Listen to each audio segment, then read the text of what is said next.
मैं ज्योतिरादित्य माधवराव सिंधिया ईश्वर की शपथ लेता हूँ कि जो विषय संघ के मंत्री के रूप में मेरे विचार के लिए लाया जाएगा to the Constitution of India as by law established. नई टीम, नई ऊर्जा, नई चुनौती। नमस्कार, आपके साथ मैं हूं लावनी विनीत और आप देख रहे हैं जवाब तो चाहिए। तो टीम मोदी तैयार है। चुनौतियों के नए नायक कहे जा रहे हैं, ये जिम्मेदारियों के नए नायक कहे जा रहे हैं। ये तमाम वो चेहरे हैं जो कैबिनेट विस्तार में जब सामने आए तो सीधे सीधे एक तरफ मोदी कैबिनेट तैयार थी, दूसरी तरफ विपक्ष में हाहाकार की परिस्थिति थी। लगातार सवाल उठने लगे कि आखिर क्यों बदलनी पड़ी है कैबिनेट, क्यों करना पड़ा है विस्तार, क्या नाकामियां भारी पड़ गई इसलिए करना पड़ रहा है ये तैयारी। ये सवाल विपक्ष के थे, लेकिन इन सब के बीच सरकार तैयार है। शाम के 7 बज रहे हैं और मंत्री परिषद की बैठक इस वक्त हो रही है। ये वो बैठक है जिनके सामने तमाम बड़ी बड़ी चुनौतियां हैं। चुनौतियां कोरोना से लड़ने की, चुनौती नई शिक्षा नीति को वर्तमान स्वरूप में आकार देकर समर्थन करते हुए धरातल पर लाने की, चुनौती बढ़ती हुई महंगाई से जनता को निजात दिलाने की। चुनौतियां दर चुनौतियां, लेकिन हमेशा की तरह ये कहा जाता है ना कि मन में हौसले हो तो अपने आप पंख लगते हैं सपनों को, और उन्हीं सपनों को पूरा करने के लिए ये टीम मोदी तैयार है। नई टीम है, नई ऊर्जा है, नई चुनौती है।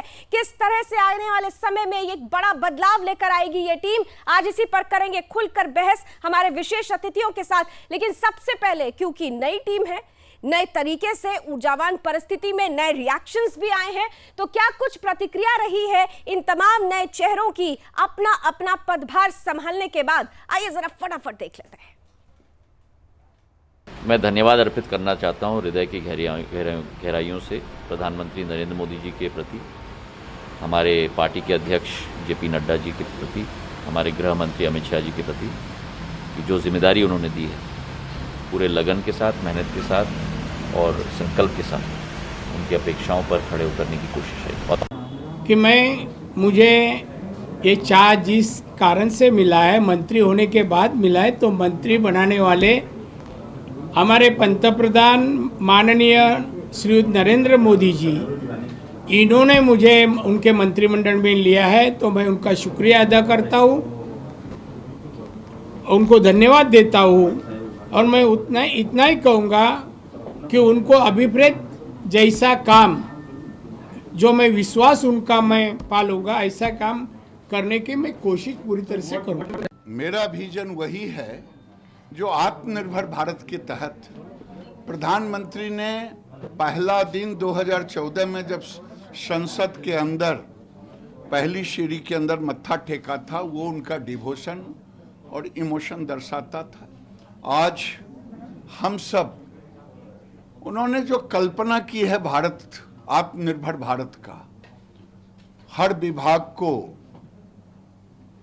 उस आत्मनिर्भर भारत में एक अपना नया चित्र खींच करके उसको पूरा करना, काम पूरा करना।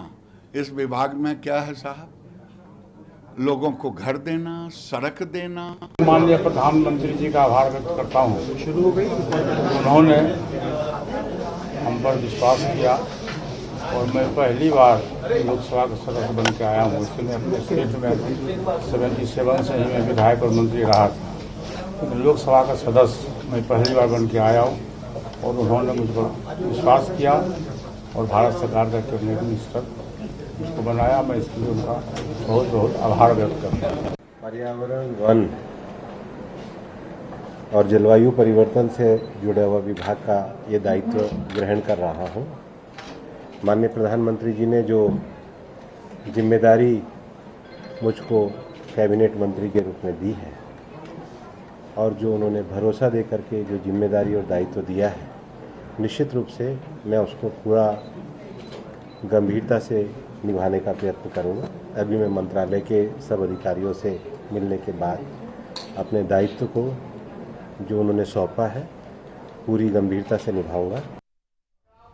मुस्कुराते हुए ऊर्जावान मंत्री तैयार हैं। 78 मंत्रियों के साथ भारी भरकम कैबिनेट चुनौती के संकेत थे, लेकिन अब इस कैबिनेट के जरिए नया संदेश देने के लिए तैयार मोदी कैबिनेट और आगे का विस्तार विकास पथ पर चलने का किस तरीके से बढ़ेगा। तमाम जगहों पर तमाम मीडिया पैनलिस्ट बातें कर रहे हैं कि चुनाव को देखते हुए, ध्यान दीजिएगा, चुनावों को देखते हुए यह विस्तार किया गया, लेकिन इस सिक्के का दूसरा पहलू यह भी है कि देश को जोड़ने वाला यह विस्तार दरअसल चुनाव तो बाद में है, उससे पहले विकास की जो यात्रा शुरू हुई थी आज से 6 साल पहले, उसको एक नई राह देने के लिए, उस रफ्तार को आगे बढ़ाने के लिए तैयार किया गया है। ये तैयारियां क्या कुछ कहेंगी, क्या कुछ कमाल करेंगी, आइए इसे ही समझने की कोशिश करते हैं। हमारे साथ विशेष अतिथियों का पैनल इस वक्त जुड़ चुका है। बिना समय गवाए परिचय कराती हूं। आज हमारे साथ जुड़ रहे हैं सरकार यानी बीजेपी का पक्ष रखेंगे, मुजफ्फरपुर से सांसद हैं अजय निषाद साहब, बहुत बहुत स्वागत अजय जी।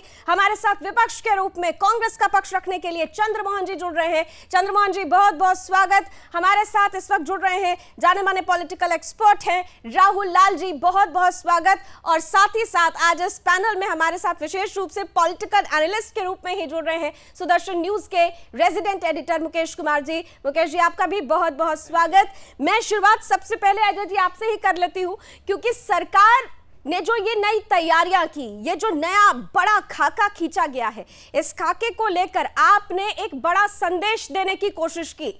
लग रहा है कि जनता के दिलों तक वो संदेश जाएगा, क्योंकि विपक्ष तो कह रहा है कि आप परेशान थे, हलकान थे, इसीलिए आपने ऐसा बदलाव किया। चेहरे बदल दिए, हालात बदलेंगे क्या? बिल्कुल बदलेंगे। ये जो मंत्रिमंडल का जो फेरबदल हुआ है, चाहे एक्सटेंशन हुआ है, तो आप ध्यान अभी रखेंगे कि कोरोना काल में कुछ माननीय मंत्री जी का देहांत भी हुआ था और कुछ शिवसेना हम लोग से अलग भी हो गई थी, तो उनके भी एक मंत्री हट गए थे। तो जितने भी मंत्रिमंडल में काम कर रहे थे सबके पास 3, 4, 5 मंत्रालय का था, कारभार था। माननीय मंत्री लोग बहुत ज्यादा दबाव में भी काम कर रहे थे, तो इसी के कारण जो है ये एक्सटेंशन का निर्णय लिया गया है। और आप देख रहे हैं कि पूरे देश के सभी, खासकर ये देश का पहला मंत्रिमंडल है जो एक तरह से कहा जाए तो पूरा युवाओं का ब्रिगेड है। ये इसमें पढ़े लिखे डॉक्टर भी हैं, इंजीनियर भी हैं, वकील भी हैं, नौकर साहब भी हैं। एक पूरा टीम जो है ये बहुत अच्छे ढंग से बनाया गया है। और खासकर जो प्रधानमंत्री का सपना है कि एक भारत श्रेष्ठ भारत बनाने के लिए जो निर्णय मंत्रिमंडल का है वो फास्ट हो और मंत्री जो है तुरंत निर्णय लें और काम को गति में बढ़ाएं। आप देख रहे हैं कि पिछले कार्यकाल में जो भी लंबे समय तक ले कांग्रेस का रहा है, तो सब सारा मामला वो लोग शिथिल रखते थे, पेंडिंग रखते थे। इस कारण जो है देश का रफ्तार जिस स्पीड में होना चाहिए था उस स्पीड में नहीं हुआ। नहीं तो उस स्पीड में तो सर देखिए, सवाल इसलिए आप लोगों से पूछा जा रहा है कि उस स्पीड में तो आपने कहा था कि हमने आते ही काम शुरू कर दिया। स्पीड में कहां से स्पीड ब्रेकर आ गया कि ये बदलाव करना पड़ा? ये विपक्ष बार बार पूछ रहा है। नहीं, विपक्ष का काम ही है उनका सवाल खड़ा करना। उनका जरूरी नहीं है कि हर सवाल का जवाब। चलिए, हर सवाल का जवाब नहीं हो सकता। चंद्रमोहन जी, आप कह रहे हैं कि डब्बे बदलने से काम नहीं चलेगा, इंजन बदलना है, लेकिन यहाँ तो प्रतिनिधि कह रहे हैं कि हर सवाल का जवाब नहीं होता, वो जवाब काम के रूप में देंगे। चंद्रमोहन जी। लावनी जी, आज आपने बोला ऊर्जावान मंत्रालय, मतलब ऊर्जावान व्यक्तित्व आए हैं। सबसे पहला प्रश्न उठ गया कि जो पहले थे क्या वो ऊर्जावान नहीं थे? तो संक्षिप्त में खुद सरकार चली गई। जो अब लेके आए वो ऊर्जावान है, तो बेचारे पहले जो दिग्गज थे वो किस लिए थे? अब बात आती है कि अगर इंजन खराब है तो डिब्बे बदलने की जरूरत क्या है? अगर इंजन ठीक नहीं है तो डिब्बे बदलने से तो गाड़ी चलने वाली नहीं है। जब हमने शुरू में, जब आपने 2014 में सत्ता परिवर्तन किया, तो आपने सभी सांसदों को एक एक गांव उनके हाथ में दिया, महंगाई को दूर करने का वादा करा, बेरोजगारी दूर करने की वादा करा, आपने हर सिस्टम को ठीक करने की वादा करा और हर अपनी नाकामी को कांग्रेस के ऊपर ओढ़ा और कहा कि कांग्रेस के शासनकाल के अंदर की नाकामियां थी जो हम 2014 के बाद के दौर के बाद 2 टर्नओवर में खत्म करेंगे। आज आपने मोहर लगा दी, प्राइम मिनिस्टर ने अपने स्टैंप के साथ, कि उनके ये मुख्य मंत्रालय, उनके ये मंत्री उनके काल के अंदर कार्य नहीं कर पाए। सबसे पहले सूचना प्रसारण मंत्री, कानून मंत्री, ड्राइवर मंत्री। मेरा बहुत इंपॉर्टेंट आप ही को मौका दे रही हूँ, लेकिन आपसे पूछा जा रहा है, सोशल मीडिया पर लोग पूछ रहे हैं कि जो लोग इंजन बदलने की बात कर रहे हैं उनका इंजन तो अभी फर्स्ट गियर में ही नहीं जा पाया है, तो फिर इंजन बदलने की बात करने वालों को पहले अपने इंजन को भी संभालना चाहिए। आइए जरा ले आइए थोड़ी देर के लिए चंद्रमोहन जी आजाद जी को आमने सामने, और फिर हम अब चलेंगे अपने दोनों पॉलिटिकल एक्सपर्ट के पास। बिल्कुल ठीक बात है, ये सच्चाई है कि हम उस पोजीशन पे नहीं है। हम मानते हैं कुछ नाकामियां हमारी हैं, आज देश की जनता इस बात को नहीं समझ रही, हमने माना। लेकिन देखिए देश की जनता को हमारी सरकार ने क्या तोहफा दिया। कल मंत्रिमंडल बढ़ा, आज पीएनजी सीएनजी के रेट बढ़ गए। कल मंत्रिमंडल बढ़ा, आज पेट्रोल के रेट बढ़ गए। मैं तो कहता हूं पेट्रोल पंप का नाम ही बदल दो, पेट्रोल पंप का नाम लिख दो साहिब कर पेट्रोल केंद्र, क्योंकि आप जनता की जेब का पैसा लूट रहे हो, और जिस जनता की जेब का पैसा लूट रहे हो उसी जनता ने आपको सत्ता में बिठाया है, आप उसी की जेब खाली कर रहे हो। अजय जी जवाब दीजिए। जगह बदल दो, लिखो साहिब पेट्रोल केंद्र कर वसूली, ताकि कम से कम तसल्ली तो हो जाएगी। इसको पेट्रोल देते समय डीजल को सरकार पैसा खर्च करते समय बची कुछ पीएनजी और सीएनजी के रेट भी आपने बढ़ा दिए। तो मंत्रिमंडल का तोहफा देश की जनता को दिया है। ठीक है अजय जी, बड़े आरोप लग रहे हैं, जल्दी से जवाब दीजिए, बाकी के दो मेहमानों के पास भी जाना है। सरकार अगर नकारी जा सकती है, बोलने देंगे तभी तो, रुकेंगे तभी तो। ठीक है आप बोलिए, आप बोलिए, वक्त बताएंगे। बोलिए। सरकार का 7 साल पूरा हो गया, और ये बात कहते हुए मुझे गर्व महसूस होता है कि 7 साल में नरेंद्र भाई मोदी के मंत्रिमंडल में नरेंद्र मोदी जी पर, यहाँ तक सांसद पर, किसी पर कोई भ्रष्टाचार का आरोप नहीं लगा है। हम काम ईमानदारी से कर रहे हैं। ये बात सही है कि पेट्रोल और डीजल का, गैस का दाम बढ़ा है, तो इसके सबसे बड़ा कारण ये कांग्रेस पार्टी ही रही है। इतना ज्यादा कर्ज और इतना ज्यादा समस्या ये खड़ी करके रखी थी कि उसको पूरे करने में भी काफी समय लग गया, और इसके कारण भी महंगाई थोड़ी सी बढ़ी है। ये सब इन्हीं लोग का किया हुआ पाप है। इतना ज्यादा भ्रष्टाचार ये लोग फैला के रखे हैं, इनके सारे मंत्री तो जेल में बंद थे। अजय जी आपकी बात ठीक है, लेकिन ठीक है, आप ही की बात को जरा मुकेश जी के पास लेके जाऊंगी और फिर राहुल लाल जी के पास आती हूँ। मुकेश जी एक बात तो तय है, देखिए एक बड़ा बदलाव हुआ है, बदलाव के साथ साथ चुनौतियां सामने हैं, उन चुनौतियों में विपक्ष अपनी भूमिका निभा रहा है, सवाल पूछ रहा है, लेकिन जनता जनार्दन के मन की जो बातें हैं वो महत्वपूर्ण बातें जो वाकई सोशल मीडिया पर उमड़ घुमड़ कर रही हैं कि क्या होगा, क्या होने वाला है, वो जो चुनौतियां जो हमारे सामने है, क्या हम जल्द से जल्द उस पर पार पा लेंगे?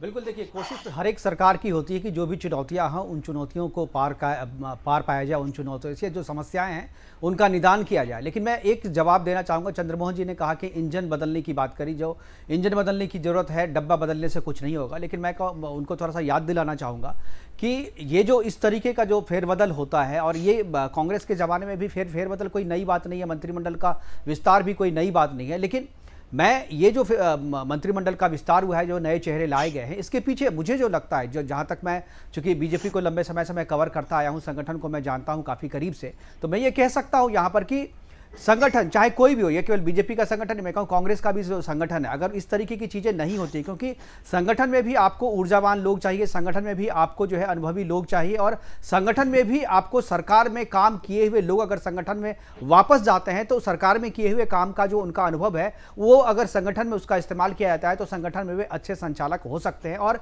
ये स्टाइल वाजपेयी का स्टाइल था। आपको अगर याद होगा कि वाजपेयी कैबिनेट में भी इसी तरीके का रिसफल करते थे। मुझे बोलने दीजिए इसमें चंद्रमोहन जी। तो ये स्टाइल वाजपेयी जी का स्टाइल है, और वाजपेयी जी भी इस तरीके से करते थे। मुझे लगता है मोदी जी ने जो है कॉपी की है, या कहे जो उनका अनुसरण किया है वाजपेयी जी के स्टाइल का। संगठन में जो लोग ऊर्जावान हैं उनको वापस सरकार में लाना, सरकार में जो ऊर्जावान थे, जिन्होंने अपना ऊर्जा के साथ साथ उन्होंने काम का अनुभव भी पा लिया है, उनको वापस में संगठन में वापस भेजना, ताकि संगठन और सरकार का जो एक संतुलन है वो संतुलन बना रहे। क्योंकि काम जो सरकार आती जाती रहती है, लेकिन संगठन लगातार चलता रहता है, और संगठन अगर मजबूत नहीं होगा तो सरकार आगे आने की संभावना आपकी कम हो जाती है। और यह जो फेरबदल है, यह जिस तरीके से ऊर्जावान लोगों को इसमें शामिल किया गया, मुझे लगता है लाभली ये 2 दशक की तैयारी है। ये ऐसा नहीं है कि इस बार ये जो ऊर्जावान चेहरे हैं यही लगातार रहेंगे। हो सकता है 2 साल के बाद जो चुनाव हो उसके बाद फिर से यानी ये शॉर्ट टर्म कोर्स नहीं है, ये लॉन्ग टर्म कोर्स है, ये इसको समझना होगा राहुल लाल जी। और इसी बात को मैं आगे बढ़ाते हुए आपसे सवाल करूंगी कि पहले भी संगठन को लेकर ही जिस तरीके से यूपीए को अपनी जमीन खोनी पड़ी थी, खुद उनकी तरफ से, आपको याद होगा कि एंटनी साहब ने एक रिपोर्ट भी दी थी, उसमें यह भी जिक्र था कि संगठनात्मक स्तर स्तर पर अगर पार्टी मजबूत होती तो शायद इस हार का सामना नहीं करना पड़ता। G23 की मीटिंग में भी इस बात का जिक्र किया गया कि संगठनात्मक स्तर पर अगर पार्टी मजबूत होती तो हार का सामना नहीं करना पड़ता। तो एक चीज मैं यहाँ और बोलना चाहूंगा कि बीजेपी आज विश्व की सबसे बड़ी पार्टी इसीलिए बन पाई क्योंकि वो संगठन के रूप में मजबूत थी और सबसे बड़ी और सबसे ओल्डेस्ट पार्टी होते हुए भी कांग्रेस अगर आज हाशिए पे है तो केवल इसलिए क्योंकि उन्होंने संगठनात्मक दृष्टि से उस पर कोई काम नहीं किया। सब लोग वहां मंत्री बनना चाहते हैं, सब लोग पावर लेना चाहते हैं, सरकार में हिस्सेदारी चाहते हैं, लेकिन संगठन में योगदान देना नहीं चाहते। ठीक है राहुल लाल जी, संगठन में योगदान देना जरूरी था और इसीलिए इस कैबिनेट विस्तार के दूसरे पहलू को भी समझना और देखना जरूरी है। संगठन में भी अनुभवी लोगों की जरूरत थी। देखिए, अगर हम लोग देखें भारतीय जनता पार्टी की पूरे राजनीति को, भारतीय जनता पार्टी 24/7 बिल्कुल तैयार रहती है, 15 से लेके ऊपर तक के पूरे सीरीज के वो इलेक्शन में तैयारी करती है, हम और आप सभी लोग जानते हैं। तो और वहां पे संगठन में देखिए भूपेंद्र यादव आए हैं, आप देख लीजिएगा, मैं आपके कार्यक्रम में बोल रहा हूँ और कुछ समय बाद आप देखेंगे भी कि इसमें बहुत सारे लोगों को संगठन में भी जगह नहीं मिलनी है। 2-3 चीजें देखिए, भारतीय जनता पार्टी जो खुद मंत्रिमंडल के बारे में लंबे समय से कह रही थी, हम लोग देख रहे थे कि बराबर ये की जा रहा था कि माननीय प्रधानमंत्री जी अपने मंत्रिमंडल के सदस्य सहयोगियों के कार्यों का मूल्यांकन कर रहे हैं, परफॉर्मेंस का मूल्यांकन कर रहे हैं और परफॉर्मेंस के आधार पर ही काम होंगे। देखिए, जब शपथ लिया गया था तब से आ रहा है कि 100 दिन के कार्यों का समीक्षा, 6 महीने के कार्यों की समीक्षा, 1 साल के कार्यों की समीक्षा, ये शब्दावली काफी ज्यादा प्रयोग में आ रही थी। और इस तरह से इस सरकार में बड़े बड़े पुराने मंत्रियों को यहाँ से हटाया गया है। देखिए, आप हटाने के बाद हम लोग कुछ भी तर्क दे दें कि नहीं उनका संगठन में उनका प्रयोग होगा, अच्छी बात है, संगठन में भी प्रयोग करें, लेकिन इसका जो फर्स्ट संकेत जाता है वो संकेत ये जाता है कि वो कहीं न कहीं विफल रहे मंत्रिमंडलीय उत्तरदायित्व में, तभी उसके जगह पे नया चीज देना पड़ा। क्योंकि देखिए, प्रधानमंत्री ने इस मंत्रिमंडल में एक अच्छा चीज भी किया है कि भारी संख्या में युवाओं को इसमें मौका दिया गया है, जिसका मैं स्वागत करता हूँ। महिला को मौका दिया गया, जो 50% की आबादी, उसका भी मैं स्वागत करता हूँ। लेकिन इन लोगों के लिए मॉडल क्या है? अगर ये युवा देखेंगे कि यहाँ पे अगर किस तरह से मंत्रिमंडल में लंबे समय तक देश की सेवा कर सकते हैं तो फिर बड़ी संकट आ जाएगी। तो आप किस मॉडल की बात कर रहे हैं? आप विपक्ष के मॉडल की, इसीलिए उस मॉडल की अगर बात कर रहे हैं तो वहां तो ना वरिष्ठ संतुष्ट है ना युवा संतुष्ट है। वहां के तो युवा किस तरह बीजेपी का दामन पकड़ रहे हैं, आपने अभी जितिन प्रसाद के रूप में, ज्योतिरादित्य सिंधिया के रूप में देख ही लिया है। वरिष्ठों की बात करें तो जो प्रतिक्रियाएं गुलाम नबी आजाद साहब की तरफ से आती है, तो फिर वहां तो मॉडल है ही नहीं जिधर आप इनडायरेक्टली संकेत करने की कोशिश कर रहे हैं। मैं कहीं संकेत नहीं कर रहा हूँ। पहली चीज तो देखिए, 2014 से जो भारत में सरकार चल रही है वो एक तरह से पूर्ण बहुमत की सरकार चल रही है और जो 2019 में है वहां पे भारतीय जनता पार्टी के बहुमत में और ज्यादा वृद्धि हुई है। मुकेश जी सहमत हैं? वृद्धि ठीक है, ये तो आंकड़े बताते हैं, बिल्कुल बीजेपी अपने बूते सरकार में है। बिल्कुल मुकेश जी, खाली मैं एक बात पूरा कर दूं कि इस सरकार की तुलना हम लोग पुराने सरकार से नहीं कर सकते। यहाँ पे प्रधानमंत्री के हाथ में पूरी शक्ति है। मैं केवल ये कह रहा हूँ, तो अगर आपको परफॉर्मेंस के आधार पर मूल्यांकन करना था तो फिर 2.5 वर्ष क्यों लगाए? आप 6 महीने 1 वर्ष में परफॉर्मेंस के आधार पर मूल्यांकन कर। देखिए, मूल्यांकन अच्छी बात है ना, मूल्यांकन होता है, मूल्यांकन अच्छी बात है। मैं सपोर्ट, मूल्यांकन अच्छी चीज है, बिल्कुल अच्छी। मूल्यांकन 2.5 वर्ष में नहीं होना। मैं कह रहा हूँ कि अगर ऊर्जावान लोग अगर हैं ये चेहरे में, तो फिर तो इन ऊर्जावान लोगों को 2019-20 में सामने में आ नहीं, आपके कहने का मतलब ये है राहुल जी, आपके कहने का मतलब ये है कि 5 साल तक लगातार कोई एक ही चेहरा को रखे रहे, आप उसमें कोई बदलाव नहीं करें। बीजेपी देखिए, बीजेपी सबसे बड़ी पार्टी है, बीजेपी के पास देखिए कैबिनेट की सीट लिमिटेड होती है। मुकेश जी, खाली देखिए, मैं जो बार बार कहना चाह रहा था कि भारी संख्या में युवा है, उनके पास क्या आदर्श है? अगर इस सरकार में सबसे फेल कोई मंत्री रही है तो वो है निर्मला सीतारमण, जिनका वित्त मंत्रालय। ये तो विपक्ष का आरोप है ना, ये तो विपक्ष का आरोप है। आपने अभी कहा, आपने खुद अभी कहा ना कि मूल्यांकन के आधार पे हुआ है, तो जो मूल्यांकन के आधार पे हुआ इसका मतलब मूल्यांकन में उनके रिजल्ट अच्छे हैं, तभी उनको कंटिन्यू किया गया है। मुकेश जी, आप वरिष्ठ पत्रकार हैं, आप भी बताइए। हम लोगों ने देखा है 2016 के फर्स्ट तिमाही में इसी सरकार में 9.2% का ग्रोथ रेट था। ये तो पूरे वर्ल्ड की हालत है ना, कोरोना पैंडेमिक के कारण पूरे वर्ल्ड का ग्रोथ जो है वो इफेक्टेड है ना। राहुल जी, इस बात को क्यों नहीं मानते? आपको ये देखना होगा ना, आपको ये भी देखना होगा ना, जो यूरोप की इकोनॉमी 1.2 के, यूरोप की इकोनॉमी से तुलना कीजिए ना, यूरोप की इकोनॉमी या भारत की इकोनॉमी आप कहिए, चाइना की इकोनॉमी भी डाउन हुई, अमेरिका की इकोनॉमी भी डाउन हुई। कौन सा ऐसा देश है जो इसमें ग्रो किया है अपने? चाइना देख रहे हैं आप, बांग्लादेश देख लीजिए, आप वियतनाम देख लीजिए, आप श्रीलंका देख लीजिए, वो इन कंट्रियों में वहां पर कोरोना का इतना प्रभाव नहीं था, इतना प्रभाव नहीं। जो भी पैंडेमिक में ज्यादा इफेक्टेड थे यूरोप के जो देश, नहीं देखिए इकोनॉमी तो सीधे तौर पे कोरोना से इफेक्टेड हुई है ना राहुल जी इस बात को आप नहीं मानते क्या? आप इस बात को नहीं मानते कि कोरोना ने पूरे वर्ल्ड की इकोनॉमी को इफेक्ट किया है? ये इस बात को मानते हैं ना? मानते हैं ना? अब तो आप ये भी मानिए ना, जो चाइना ने इस पैंडेमिक से लड़ते हुए चाइना ने जो ग्रोथ रेट किया है उससे कहीं ज्यादा भारत ने किया है। जो अमेरिका ने किया है उससे ज्यादा कहीं भारत ने किया है। जो यूरोप के छोटे छोटे देशों ने किया उससे ज्यादा कहीं भारत ने किया है, जबकि भारत की स्थिति उससे कम थी, उससे ज्यादा भयावह थी। पहले की बात कर रहा हूँ, कोरोना काल से पहले ही हम लोगों के यहाँ पे बेरोजगारी 45 वर्षों के सबसे हाईएस्ट। अब उसकी बात तो उसके लिए कौन दोषी होगा? उसके लिए दोषी होगा तो उसकी तैयारी, इसीलिए तो रिसफल क्यों किया जाता है? अब अभी आप ही की बात में आपका जवाब है, जब रिसफल किया जाता है तो क्यों सरकार ये तो नहीं मान रही है कि 2.5 वर्ष में सारी जो समस्याएं थी, जो सारी चुनौतियां थी, वो सारी चुनौतियां पार कर ली गई, सारी समस्याएं खत्म हो गई? समस्याएं हैं और उनको नए तरीके से टैकल करने के लिए ये फेरबदल किया गया है। ठीक है मुकेश राहुल जी, मैं आपके पास आऊं क्योंकि पॉलिटिकल बॉडीज भी हमारे साथ हैं जिनके बीच में ज्यादा महत्वपूर्ण लड़ाई है, खासतौर से चंद्रमोहन जी और अजय जी इसका पक्ष रखने के लिए हैं। लेकिन इन सबके बीच में एक बात जो समझ से परे है, चंद्रमोहन जी बहुत ही आसान सा सवाल है और मुझे लगता है बहुत आसान, आप आसानी से जवाब भी दे देंगे। सरकार की अपनी नियमावली है, उसने अपने हिसाब से एक परिवर्तन किया, उसके अधिकार क्षेत्र में आता है। आप भी सरकार में होते, आप भी परिवर्तन कर सकते थे। लेकिन यहां पर ये कंपैरिजन करना कि ये काम नहीं कर पाए इसलिए बदल दिया, ये नहीं हो पाया इसलिए बदल दिया, चुनौतियों से ध्यान भटकाने की जरूरत थी इसलिए बदल दिया, लेकिन इन सबके बीच आपको ये भी देखना होगा ना, परिवर्तन की बात तो आपकी पार्टी के अंदर भी उठ रही है और यही परिवर्तन प्रकृति का नियम है। मोदी सरकार इस परिवर्तन, इस प्रकृति के नियम को समझते हुए आगे बढ़ रही है। कांग्रेस इस बात को क्यों नहीं समझ पा रही है? क्या वो डीएनए आपके अंदर आ गया कि परिवर्तन नहीं करेंगे, एक जगह चिपक के बैठे हैं तो बैठे रहेंगे जैसा है आपके यहाँ? देखिए लावली जी, मैं आपकी पहले तथ्य से लेकर चलता हूँ। सबसे पहली विश्व की सबसे बड़ी पार्टी जो कभी सबसे छोटी हुआ करती थी, उस पार्टी के सामने जो विश्व की सबसे बड़ी पार्टी होती थी, ये भी एक सच्चाई है। सिर्फ मात्र 2 सांसद हुआ करते थे और नीचे धरातल पे कुछ नहीं होता था उस पार्टी के सामने जो विश्व की सबसे बड़ी पार्टी थी। ये सच्चाई लोकतंत्र में, कब किसका पलड़ा भारी हो जाए, कब किसका पलड़ा नीचे आ जाए, ये लोकतंत्र की जनमत की पहचान है। वो किसको सिरमौर कर दे, किसको नीचे दे आए।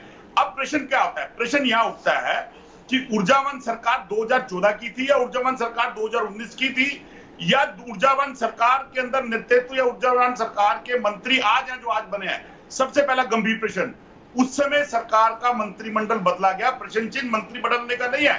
लोकतंत्र में प्रक्रिया स्वाभाविक है, करी जा सकती है, लेकिन समय पे प्रश्न चिन्ह उठता है जब आपके पास जीडीपी ग्रोथ डाउन है, जब आपके पास इकोनॉमिक ग्रोथ डाउन है, जब देश बेरोजगारी की चरम सीमा के ऊपर है। उस समय आपका मंत्रिमंडल का खर्चा डालना देश के ऊपर, वो स्वाभाविक है, प्रश्न चिन्ह करता है, आप पे देना पड़ेगा जवाब। हमारे बड़े भाई मुकेश जी वरिष्ठ पत्रकार हैं, वो कह रहे हैं कि जीडीपी और इकोनॉमिक ग्रोथ कोरोना के कारण नहीं गिरी, कोरोना से पहले ही गिरी हुई थी। मुकेश जी, कोरोना की तो सच्चाई के पीछे भाजपा सरकार और मोदी अपना इन्फॉर्मेशन सुधार लिए सर। वो विश्व की 5वीं बड़ी 6ठी बड़ी इकोनॉमी थी भारत। उसने कांग्रेस का चोला पहन लेती है, जब वो नाकामी आती है उनके आगे, वो कांग्रेस रूपी एक चोला पहन के नेहरू, राजीव गांधी, इंदिरा जी को आगे ले आते हैं। फ्रांस को पीछे छोड़कर इंडिया आगे आया था। चंद्रमोहन जी याद कर लीजिए, थोड़ा सा रिकॉल कर लीजिए, मुकेश जी ने भी आपको बात बताया, थोड़ा रिकॉल कर लीजिए। फ्रांस को पीछे छोड़कर इंडिया आगे आया था, उस समय भी आप लोगों ने कई सवाल खड़े किए थे। और इस कोरोना काल में एक मिनट राहुल लाल जी, आप लोग सब लोग बहुत इंटेलेक्चुअल हैं, लेकिन एक बात, जो WTO की रिपोर्ट आई थी, आपको याद है क्या कहा गया था? कोरोना की पहली लहर के बाद जो पहली रिपोर्ट आई थी और उसमें साफ तौर पर कह दिया गया था कि जिस तरीके से भारत की अर्थव्यवस्था ने इस परिस्थिति में अपनी संभली हुई स्थिति को दर्शाया है, वो ये बताता है कि कोरोना काल में भी भारत की सरकार निर्धारित रूप से काम कर रही है और इसी वजह से अर्थव्यवस्था ज्यादा डगमगाई नहीं दूसरे पश्चिमी देशों की तुलना में। ये बात खुद WTO की रिपोर्ट में लिखी गई है। ये सामने रिपोर्ट है, ये सरकार के द्वारा बनाई गई रिपोर्ट नहीं है, सरकार द्वारा बनाई गई रिपोर्ट है। जल्दी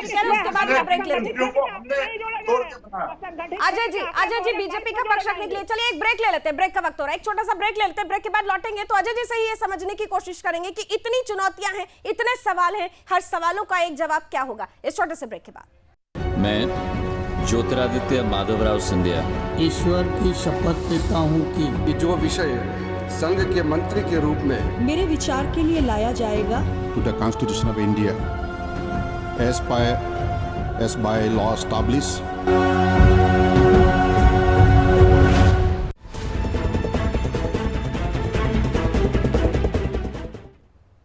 नई टीम, नई ऊर्जा, नई चुनौती जारी है ब्रेक के बाद भी। और जिस तरीके से चर्चा आगे बढ़ रही है, सवालों पर सवाल आ रहे हैं, लेकिन हर सवाल का एक जवाब होना चाहिए। और सीधे चलती हूं मैं अजय जी के पास। अजय जी, सवाल कई हैं।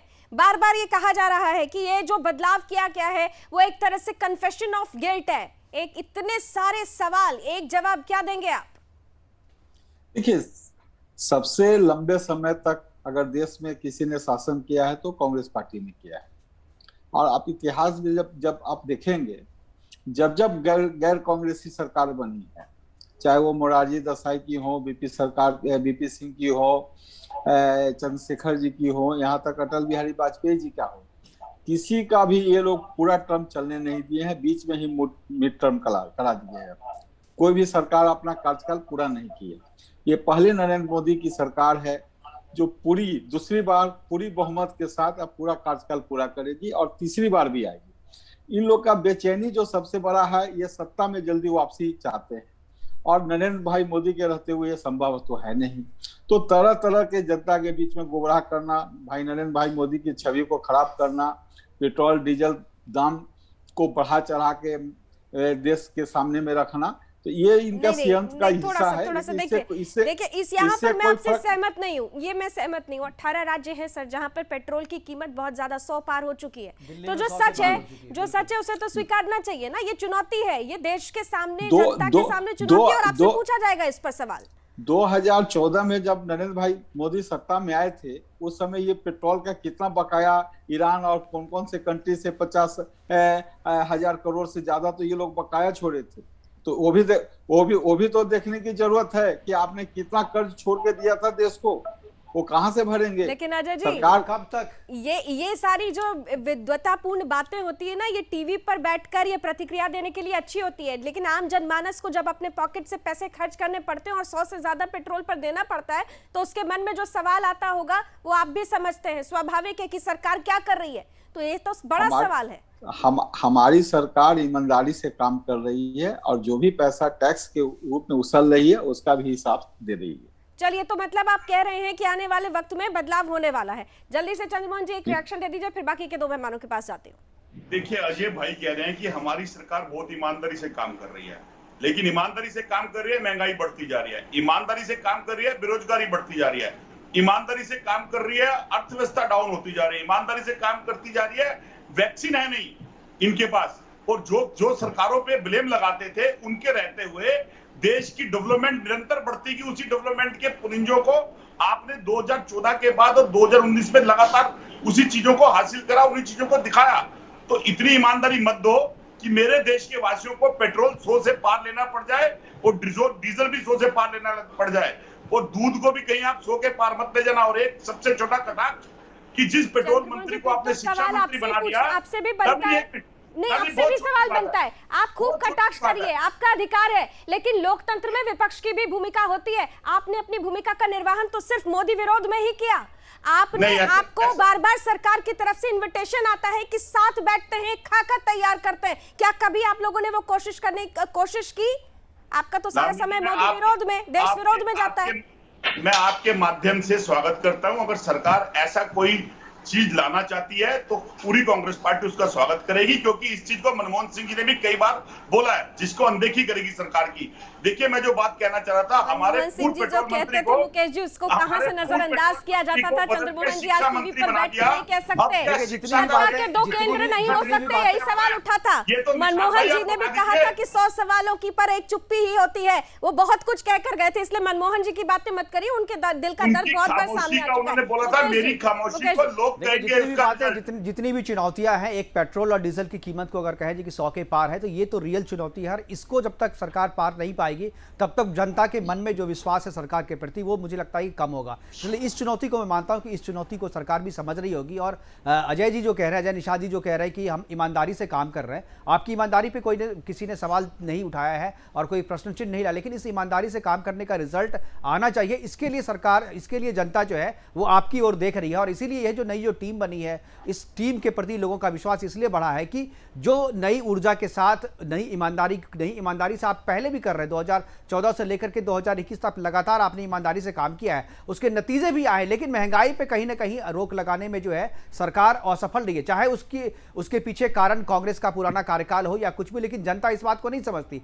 जनता जब पेट्रोल के पंप पे जाती है और उसको लगता है कि अब 100 से ज्यादा 1 लीटर के लिए देना पड़ेगा, तो वो सरकार को कोसती है, मोदी सरकार को कोसती है। वो इस बात को लेकर के बहस नहीं करती है कि इसके लिए कांग्रेस कहीं ना कहीं जिम्मेदार है। बाकी जो चीजें कही है चंद्रमोहन जी ने कि बेरोजगारी के लिए, अर्थव्यवस्था के लिए, तो मैं चंद्रमोहन जी से सहमत नहीं हूं। बेरोजगारी जो है वो एक दूसरी चीज है। मुझे लगता है कि इस पूरे प्रोग्राम में 1 घंटे 2 घंटे में चर्चा नहीं हो सकती है कि बेरोजगारी किसके कारण बढ़ी है। लेकिन तो बहुत प्रश्न चिन्ह है। और ये नहीं देखिए, सरकार, अगर आप रोजगार को सिर्फ ये कहते हैं कि सरकारी नौकरियां नहीं निकल रही है, तो मैं आपसे सहमत नहीं हूं। बाकी जगह जो रोजगार हो रहा है, सरकार जो डेवलपमेंट हो रहा है, जो प्रोजेक्ट सरकार के चल रहे हैं, उसमें जो रोजगार बढ़ रहा है, उसमें जो लोग काम धंधे कर रहे हैं, तो उनको आप रोजगार नहीं मानते, उसको कहीं काउंट नहीं करते। क्योंकि कांग्रेस के जमाने में इतने प्रोजेक्ट, इतनी तेजी से विकास का कार्य नहीं हो रहा था। आज कहां हर एक प्रदेश में हर एक जगह जो है विकास के कार्य हो रहे हैं और उसमें बहुत बड़ी संख्या में एम्प्लॉयमेंट है, लेकिन उसका आंकड़ा आपके पास नहीं है। आप जाकर के लीजिए एमएसएमई में जाकर के देखिए कितने आंकड़े, कितने लोगों को रोजगार मिल रहा है, जाकर श्रम मंत्रालय में जाकर लीजिए कितने। लेकिन अब आपके मतलब है, आपके आंकड़े में सरकार जो नौकरी निकालती है, सरकार कोई प्राइवेट लिमिटेड कंपनी नहीं है कि वो। सांसद महोदय ने एक बड़ा गंभीर मुद्दा उठाया था, थोड़ा डीजल पेट्रोल के, उसी के ऊपर मैं संक्षेप में ठीक है, उस पर हम जान रहे कि अब सरकार, अब इसमें तो सब कोई हो गया। अब इस पे बात करके क्या करेंगे हम, और आप यहाँ बात करेंगे तो पेट्रोल डीजल की कीमत कम नहीं होने वाली है। इसलिए जिस चीज पे कोई फर्क पड़े कि नहीं पड़ना है, उस पर नहीं करे। आप जो कह रहे हैं बेरोजगारी, में बेरोजगारी की बात कर रहा हूँ ना।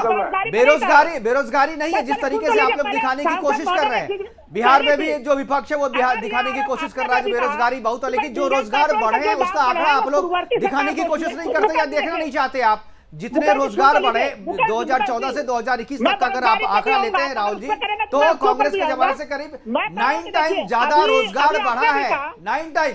आप इस बात को नहीं देखते। आप कहते हैं कि सरकारी नौकरियां होनी, सरकारी नौकरियां ही रोजगार नहीं होता है। कौन सा आंकड़े ला रहे हैं, सुन तो लीजिए। देखिए, अभी यहाँ पे आपने भी कहा कि एक तरह से डीजल पेट्रोल के जो मूल्य बढ़े, पूर्ववर्ती सरकारें दोषी थी, उन्होंने जो कर्ज लिए, विशेषकर आपका और सांसद महोदय दोनों का इशारा ऑयल बॉन्ड की तरफ था।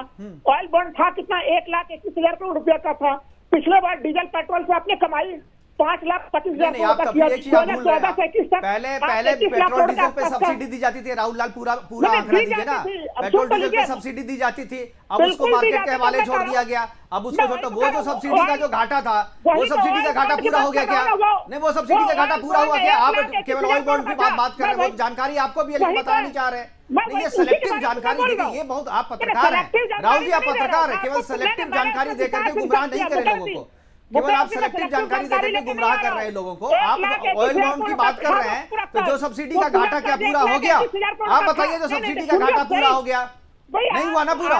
वो कौन करेगा? जो सरकार होगी वही करेगी ना। इसी राज को आपने 5.25 लाख करोड़ की कमाई की, भाई अगर कमाई की तो उसी से तो घाटा पूरा हो रहा है ना। घाटा भी तो कम हो रहा है, सरकार आखिर में दे रही है ना, जो घाटा कम हो रहा है सब्सिडी पूरा हो रहा है। बताइए कब घाटा? अरे पूरा नहीं हो रहा, कम तो हो रहा है। सरकार आखिर जाकर वेबसाइट पे देखिए ना, आप वेबसाइट पे राहुल जी आप जो है ना देखिए, कुछ सेलेक्टिव अखबार और वेबसाइट की बातें पढ़ के लिख करके आप आ जाते हैं। ये सही बात नहीं। आप पत्रकार है, आपको सही जानकारी आपको रखनी चाहिए, सही जानकारी रखनी चाहिए। ठीक है, तेल की कीमतों पर हम निश्चित रूप से एक बड़ा डिबेट इस सिंगल इशू के साथ करेंगे। लेकिन आज हम टोटालिटी की बात कर रहे हैं। टोटालिटी की जब हम बात करते हैं तो एक बहुत महत्वपूर्ण मुद्दा है, समय की कमी है, लेकिन फिर भी इस महत्वपूर्ण मुद्दे पर आना बहुत जरूरी है। अजय जी, तमाम चुनौतियां हैं, कोरोना है, शिक्षा है, महंगाई है, जो श्रम की अभी हमने बात की, मजदूरों के हालात की बात की, लेकिन इन सबके बीच एक और आरोप लग रहा है इस विस्तार को लेकर। अजय जी जल्दी से जवाब दीजिएगा। ये कहा जा रहा है कि आप लोगों ने चुनावों को देखते हुए ये विस्तार कर दिया है, ये चुनावों के लिए तैयारी है। नहीं, ऐसा कोई बात नहीं है। इसमें तो आप देख रहे हैं कि बिहार में चुनाव नहीं है, लेकिन बिहार से भी मंत्री बने हैं। जो प्रधानमंत्री जी का जो सोच है और जो काम करने का तरीका है, उन्होंने पूरे देश को एक समझिए कि एक माला के रूप में, एक मोती के रूप में पिरोया है। ये बहुत बड़ी बात है कि देश के हर भाग से मंत्री बनाए हैं। मुझे लग रहा है चुनाव की दृष्टि से अगर एक्सपेंशन हुआ है तो इसमें गलत क्या है? इसमें गलत क्या है? हर एक राजनीतिक पार्टी जो है चुनाव जीतेगी तभी तो सत्ता में आएगी। तो चुनाव जीतने के लिए अगर हम फेरबदल कर रहे हैं तो इसमें कोई गलत नहीं है, मुझे लगता है कि बिल्कुल किया गया है। और जिन जिन राज्यों में चुनाव है वहां के प्रतिनिधित्व को बढ़ाया गया है, तो इसमें कोई गलत नहीं है, ये इक्वेशन तो बढ़ाया जाना चाहिए। गलत नहीं है, लेकिन चुनाव का अभी भी तो चुनावों का भी एक इम्पैक्ट है, ये मान लिया जाए। लेकिन इन सबके बीच, क्योंकि अब समय का समाप्त हो रहा है, इसलिए बहुत बहुत धन्यवाद आप लोगों ने इस चर्चा में हिस्सा लिया। इस चर्चा का यहाँ समापन नहीं होगा, ये मुद्दा भी आगे बढ़ेगा। और राहुल लाल जी, निश्चित तेल की महंगाई और पेट्रोल की कीमतों को लेकर निश्चित रूप से हम एक सिंगल डिबेट करेंगे, और हम सामने रखना चाहते हैं, सच सामने लेकर आइए, सेलेक्टिव नहीं, कलेक्टिव होने की जरूरत है। ये देश की बात है, और इसीलिए देश को जोड़ने वाला, सागर से पहाड़ तक जोड़ दिया गया है इस विस्तार में, कम से कम इसकी बात भी होनी चाहिए थी। लेकिन इस 40 मिनट में अफसोस के साथ कहना पड़ेगा, ना चंद्रमोहन जी ने यह स्वीकार किया और ना ही राहुल लाल जी ने। अब देखिए, नया विस्तार हो चुका है, नए चेहरे तैयार हैं, जिम्मेदारियां भी बड़ी हैं, चुनौतियां भी बड़ी हैं। देश की जनता को कॉन्फिडेंस में लेना है, सबका साथ, सबका विकास, सबका विश्वास जीतना है। विश्वास जीतने के लिए कितनी जल्दी खाकर तैयार होगा और कितनी जल्दी उस खाके पर काम शुरू होगा, इस पर भी हमारी नजर बनी रहेगी। बहरहाल बहुत बहुत धन्यवाद एक बार फिर से आज हमारे साथ चर्चा में अपनी राय रखने के लिए। आज बस इतना ही। देश और दुनिया की तमाम खबरों के लिए आप जुड़े रहिए सुदर्शन न्यूज के साथ। जय हिंद। ज्योतिरादित्य माधवराव सिंधिया। ईश्वर की शपथ लेता हूँ कि जो विषय संघ के मंत्री के रूप में मेरे विचार के लिए लाया जाएगा to the Constitution of India as by law established